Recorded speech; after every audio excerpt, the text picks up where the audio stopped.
হঠাৎ করে কাল বৈশাখী চৈত্রের শেষ বেলা পাতা ওড়ে নাকি কত বছরের মায়া ভেঙে যাবে বলে রাজপথ ভেসে গেছে অচেনা কাজলে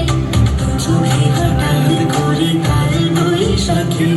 চৈত্রের শেষ বেলা পাতা ওড়ে নাকি কত বছরের মায়া ভেঙে যাবে বলে রাজপথ ভেসে গেছে অচেনা